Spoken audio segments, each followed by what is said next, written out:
நாம இந்த வீடியோல எதை பற்றி பார்க்க போறோம் அப்படின்னு பார்த்தீங்கன்னா, ஸோ விவசாய கடன் வாங்கியவர்களுக்கு அரசு அறிவித்த அவசர அறிவிப்பு என்ன, அதை பற்றி இந்த வீடியோல ஒரு முக்கியமான தகவலை பார்க்க இருக்குங்க.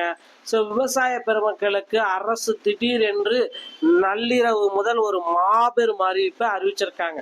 ஸோ இதில் இப்போ என்ன அப்படின்றத நான் உங்களுக்கு சொல்லப்பட, இந்த விவசாய கடன் வாங்கிறவங்களுக்கு எப்போ தள்ளுபடி ஆகும் அப்படின்ற மாதிரி அனைவருமே எதிர்பார்த்திருந்த நிலையில தான் ஒரு அப்டேட்டை கொடுத்துருக்காங்க. அனைவருக்குமே விவசாய கடன் வாங்கியவர்களுக்கு அதே மாதிரி நகைக்கடன் வாங்கியவர்களுக்கும் ஒரு மிக மிக அவசரமான 2 அறிவிப்பு வெளியாக இருக்கு. ஸோ ஒரு திடீர் மாற்றம் தாங்க இதோ இருக்க போகுது. வீடியோவை முழுவதுமா பாருங்க. வீடியோவோட இறுதியில உங்களுக்கு ஒரு சில முக்கியமான ட்ரிக்ஸும் சொல்லியிருக்க, நீங்க பார்த்தீங்கன்னா உங்களுக்கே தெரியுங்க. ஸோ விவசாய கடனை பொறுத்தவரை வந்து பார்த்தீங்கன்னா 2025 மற்றும் 26க்கு உண்டான தமிழக பட்ஜெட்லேயே அறிவிச்சிட்டாங்க. ஸோ இப்போதைக்கு யாருக்கு இந்த தள்ளுபடி கிடைக்க போகுது, யார் இந்த நகைக்கடன் தள்ளுபடி அளவுக்கு வர இருக்காங்க. ஸோ இப்போது வந்து பார்த்தீங்கன்னா எவ்வளவு சவரனுக்கு வந்து பார்த்தீங்கன்னா நகைக்கடன், ஏன்னா நகையோட ரேட் ஏறந்தனால சவரன் வந்து குறையுமா அதிகரிக்குமா அப்படின்ட்டு குழப்பத்தோடு இருக்காங்க. அப்படின்ற நிறைய அறிவிப்புகள் எல்லாமே கொடுத்துருக்காங்க. ஸோ டீட்டெயிலாக வந்து பார்த்தீங்கன்னா ஒரு சில அறிவிப்புகள் எல்லாமே இருக்குது. இந்த நகைக்கடன் விவசாய கடன் வாங்கிய அனைவருக்குமே ஒரு மகிழ்ச்சியான செய்தி, ஒரு அதிரடியான தகவலாக தான் இருக்குது. இதை பற்றி இந்த வீடியோவில் நான் உங்களுக்கு சொல்ல போகிறேங்க. ஸோ கூட்டுறவு வங்கி மூலமாக வாங்கியிருக்க அனைவருக்குமே விவசாய கடன் வாங்கியிருப்பீங்க இல்லையா? ஸோ கூட்டுறவு வங்கி மூலமாக வாங்கியிருக்கக்கூடிய இந்த விவசாய கடன், இந்தியன் பேங்க்கு, ஸ்டேட் பேங்க்கு மூலமாக வாங்கியிருக்கக்கூடிய விவசாய கடன், இந்த கடன் எல்லாமே வந்து பார்த்தீங்கன்னா உங்களுக்கு தள்ளுபடி செய்ய போகிறாங்க. ஸோ பயிர் கடன் எல்லாமே வந்து பார்த்தீங்கன்னா உங்களுக்கு தள்ளுபடி செய்ய போகிறாங்க அப்படின்ற மாதிரி 2025 தமிழக பட்ஜெட்ல வெளியிட்டிருக்காங்க. ஸோ இப்போதைக்கு வந்து பார்த்தீங்கன்னா 1500 கோடிக்கு மேலே இதற்காக ஒதுக்கியிருக்காங்க. இந்த பட்ஜெட் தாக்கல்ல இது வந்து பார்த்தீங்கன்னா 1500 கோடிக்கு மேலே இருக்கிறதுனால பயிர் கடன் தள்ளுபடி, விவசாய கடன் தள்ளுபடி, பல்வேறு தரப்பட்ட கடன்கள் அனைத்துமே தள்ளுபடி ஆகும் அப்படின்றத எதிர்பார்க்கலாங்க. 2025 மற்றும் 26க்கு உண்டான பட்ஜெட் தாக்கல இதனுடைய அறிவிப்பு ஒதுக்கியிருக்காங்க.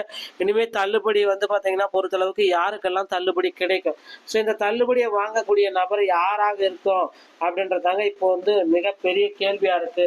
இவருக்கு தள்ளுபடி கிடைக்குமா இல்லது இவருக்குள்ள இன்னொருத்தருக்கு தள்ளுபடி கிடைக்குமா? ஏன்னா ஒருத்தர் வந்து பார்த்தீங்கன்னா 5 ஏக்கருக்குள்ள வச்சிருக்காங்க, விவசாய கடன் 4.5 லட்ச ரூபா வாங்கியிருக்காங்க, இவர்களுக்கு தள்ளுபடி கிடைக்குமா?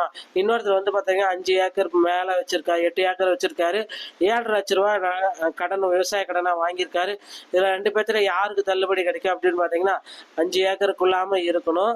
அது மட்டுமே கடன்கள் வந்து பார்த்தீங்கன்னா 4 லட்ச ரூபாய்க்கு அந்த 5 லட்ச ரூபாய்க்குள்ள இருந்தால் உங்களுக்கு வந்து பார்த்தீங்கன்னா முழுவதுமே தள்ளுபடி செய்யலாம் அப்படின்ற அளவுக்கு யோசிச்சுட்டு இருக்காங்க. ஸோ இதை பேஸ் பண்ணி தாங்க நகை கடன் தள்ளுபடி. இப்போது வந்து பார்த்தீங்கன்னா நகையுடைய விலை 70,000க்கு மேலே போகிறதுனால நகை கடன் தள்ளுபடியோடைய எப்படி இருக்கும் அப்படின்றது கேள்விக்குறியா இருக்குங்க. ஆனால் நகை கடன் தள்ளுபடியோடைய 2வது லிஸ்ட் வந்து பெயர்கள் வெளியிட போகிறாங்க. ஸோ நகை கடன் தள்ளுபடி வந்து பார்த்தீங்கன்னா 3 சவரனுக்கு குறையாமல் இருக்கிறவங்களுக்கு மட்டும்தான் தள்ளுபடியை வழங்கலாம் அப்படின்ற மாதிரி யோசிச்சுட்டு இருக்காங்க. ஸோ இப்போ வந்து பார்த்தீங்கன்னா 10 லட்சத்துக்குள்ளாங்க விவசாய கடன் வாங்கியிருந்தீங்க அப்படின்னா உங்களுக்கு வந்து தள்ளுபடி நகை கடன் 5 சவரனுக்குள்ளாமல் நீங்கள் வாங்கியிருந்தீங்கன்னா உங்களுக்கும் கிடைக்கும். ஸோ இப்போ ஒரு சிலர் வந்து பார்த்தீங்கன்னா நகை கடன் வாங்கியிருக்கணும் அப்படின்ற மாதிரி எல்லாமே சொல்கிறாங்க. பயிர் கடன் வாங்கியிருக்கணும், 2யும் வாங்கியிருந்தீங்கன்னா உங்களுக்கு வந்து 2ல் ஏதாச்சும் ஒன்று தான் தள்ளுபடி கிடைக்கும் அப்படின்னு சொல்கிறாங்க. ஆனால் அதெல்லாம் கிடையாதுங்க. இது வந்து 2021 தேர்தல்லையே பிரசாரத்தின் பொழுதே வாக்குறுதிகளை கொடுத்துட்டாங்க. ஸோ அப்படின்ற மாதிரி நிறைய குற்றச்சாட்டுகள் இருந்தாலும் இருந்திருக்கக்கூடிய நிலையில் 2026 தேர்தல் வர இருக்கு. 8,600 கோடி ரூபாய் வந்து பார்த்தீங்கன்னா விவசாயிகளுக்கு ஒதுக்கி இருக்காங்க. ஸோ இந்த விவசாய கடன், நகை கடன், பயிர் கடன்கள் அனைத்துமே தள்ளுபடி செய்யப்படுவதற்கு 100% வாய்ப்புகள் இருக்குது. இதற்குண்டான அப்டேட்டை அரசு வந்து விரைவில் வெளியிட போகிறாங்க. நண்பர்களே, இந்த தகவல்கள் வந்து பார்த்தீங்கன்னா உங்களுக்கு ரொம்ப ரொம்ப பயனுள்ளதாக இருக்கும் அப்படின்னு நினைக்கிறேன். நீங்கள் நம்ம சேனலில் சப்ஸ்கிரைப் பண்ணி வச்சுக்கோங்க.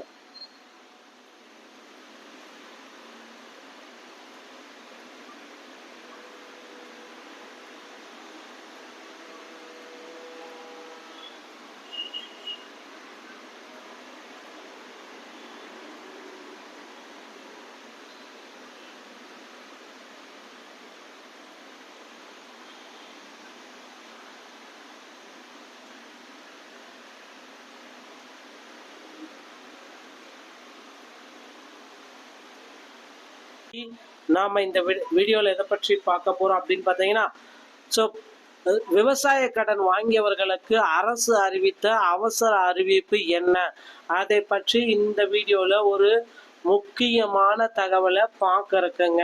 ஸோ விவசாய பெருமக்களுக்கு அரசு திடீரென்று நள்ளிரவு முதல் ஒரு மாபெரும் அறிவிப்பை அறிவிச்சிருக்காங்க. ஸோ இதில் இப்போ என்ன அப்படின்றத நான் உங்களுக்கு சொல்லப்போனேன். இந்த விவசாய கடன் வாங்கிறவங்களுக்கு எப்போ தள்ளுபடி ஆகும் அப்படின்ற மாதிரி அனைவருமே எதிர்பார்த்திருந்த நிலையில தான் ஒரு அப்டேட்டை கொடுத்துருக்காங்க. அனைவருக்குமே விவசாய கடன் வாங்கியவர்களுக்கு அதே மாதிரி நகைக்கடன் வாங்கியவர்களுக்கும் ஒரு மிக மிக அவசரமான 2 அறிவிப்பு வெளியாக இருக்கு. ஸோ ஒரு திடீர் மாற்றம் தாங்க இதோ இருக்க போகுது. வீடியோவை முழுவதுமா பாருங்க.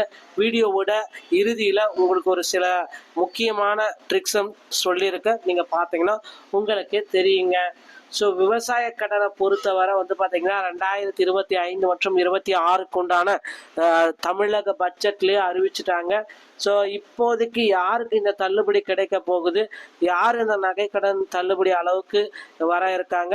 ஸோ இப்போது வந்து பார்த்தீங்கன்னா எவ்வளவு சவரனுக்கு வந்து பார்த்தீங்கன்னா நகைக்கடன், ஏன்னா நகையோட ரேட் ஏறதுனால சவரன் வந்து குறையுமா அதிகரிக்குமா அப்படின்ட்டு குழப்பத்தோடு இருக்காங்க. அப்படின்ற நிறைய அறிவிப்புகள் எல்லாமே கொடுத்துருக்காங்க.